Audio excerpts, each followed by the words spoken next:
السلام علیکم ورحمۃ اللہ وبرکاتہ۔ کہتے ہیں ہر شاعر ایک غزل کے لیے پیدا ہوتا ہے۔ جب وہ شاعر یہ غزل کہتا ہے اس وقت وہ تخیل کے اس اعلیٰ مقام پر فائز ہوتا ہے کہ وہ اپنے افکار میں عالم دنیا سے ماورا ہو چکا ہوتا ہے۔ وہ ایسی شاعری ہوتی ہے جس میں ایک طرف معانی کی وسعت ذہن کو تسخیر دیتی ہے تو دوسری جانب نغمگین تاثیر دل کو جکڑ لیتی ہے۔ گویا وہ غزل وجود بشر کا اعلیٰ تجزیہ و تجربہ ہوا کرتی ہے۔ میرے گمان میں احمد فراز صاحب اس غزل کے لیے پیدا کیے گئے۔ سنا ہے لوگ اسے آنکھ بھر کے دیکھتے ہیں، سو اس کے شہر میں کچھ دن ٹھہر کے دیکھتے ہیں۔ لیکن مجھے اس غزل کا مصور تاریخ انسانی میں کہیں نظر نہ آیا۔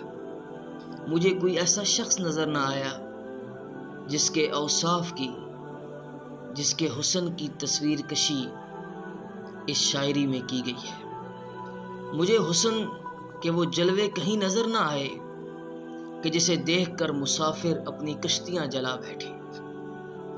اگر آج فراز زندہ ہوتے اور میں ان سے مل پاتا تو میں ان سے ضرور سوال کرتا کہ آپ کی اس شاعری کا مصور مجھے تاریخ انسانی میں کوئی نظر نہ آیا، اور میں ان کو اس بات پر قائل کرتا کہ آپ کی یہ شاعری ہو نہ ہو اس ہستی کے لیے ہے جس ہستی کو لوگ محبوب سبحانی، شفیع المذنبین، خاتم النبیین محمد کریم صلی اللہ علیہ وسلم کہتے ہیں، اور میں ان کو اس بات پر قائل کرتا کہ وہ اپنی شاعری اس عظیم ہستی کے نام کر دیں۔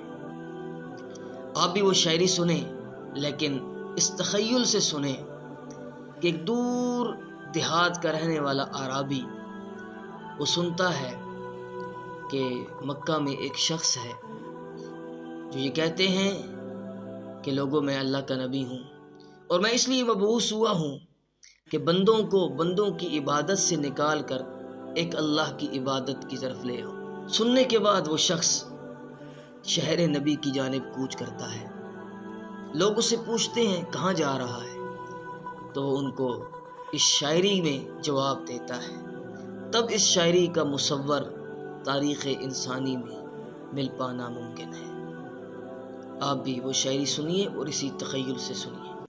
سنا ہے لوگ اسے آنکھ بھر کے دیکھتے ہیں، سو اس کے شہر میں کچھ دن ٹھہر کے دیکھتے ہیں۔ سنا ہے رابطہ ہے اس کو خراب حالوں سے، سو اپنے آپ کو برباد کر کے دیکھتے ہیں۔ سنا ہے درد کی گاہک ہے چشم ناز اس کی، سو ہم بھی اس کی گلی سے گزر کے دیکھتے ہیں۔ سنا ہے اس کو بھی ہے شعر و شاعری سے شغف۔ حسان اٹھیے نا، یہ کافر شاعری کے اندر میری تصدیق کر رہے ہیں، معاذ اللہ، آپ شاعری میں ان کو جواب دیجیے۔ سنا ہے اس کو بھی ہے شعر و شاعری سے شغف، سو ہم بھی معجزے اپنے ہنر کے دیکھتے ہیں۔ سنا ہے بولے تو باتوں سے پھول جھڑتے ہیں، یہ بات ہے تو چلو بات کر کے دیکھتے ہیں۔ سنا ہے رات چاند اسے تکتا رہتا ہے، سنا ہے رات کو جگنو ٹھہر کے دیکھتے ہیں۔ سنا ہے حشر ہیں اس کی غزال سی آنکھیں، سنا ہے ہرن اس کو دشت بھر کے دیکھتے ہیں۔ سنا ہے رات سے بڑھ کر ہیں کاکلیں اس کی، واللیل اذا سجا، سنا ہے رات سے بڑھ کر ہیں کاکلیں اس کی، سنا ہے شام کو سائے گزر کے دیکھتے ہیں۔ سنا ہے سیاہ چشمگی قیامت ہے، سو اس کو سرما فروش آہ بھر کے دیکھتے ہیں۔ سنا ہے اس کے لبوں سے گلاب جلتے ہیں، سو ہم بہار پہ الزام دھر کے دیکھتے ہیں۔ سنا ہے چشم تصور سے دشت امکا میں پلنگ زاویے اس کی کمر کے دیکھتے ہیں۔ سنا ہے اس کے بدن کی تراش ایسی ہے کہ پھول اپنی قبائیں کتر کے دیکھتے ہیں، بس ایک نگاہ سے لٹتا ہے قافلہ دل کا، سو رہ روانے تمنا بھی ڈر کے دیکھتے ہیں۔ سنا ہے اس کے شبستان سے متصل ہے بہشت، ما بین بیتی و منبری روضۃ من ریاض الجنہ۔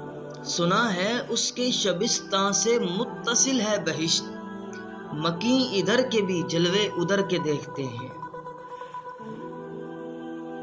رکے تو گردشیں اس کا طواف کرتی ہیں، رکے تو گردشیں اس کا طواف کرتی ہیں، چلے تو اس کو زمانے ٹھہر کے دیکھتے ہیں۔ کہانیاں ہی سہی، سب مبالغے ہی سہی، اگر وہ خواب ہے تو تعبیر کر کے دیکھتے ہیں۔ اب اس کے شہر میں ٹھہریں کہ کوچ کر جائیں، فراز آؤ ستارے سفر کے دیکھتے ہیں، فراز آؤ ستارے سفر کے دیکھتے ہیں۔ اللہم صلی وسلم دائما ابدا علی حبیبک محمد وعلی آلہ وسلم تسلیما کثیرا کثیرا کثیرا۔ السلام علیکم ورحمۃ اللہ وبرکاتہ۔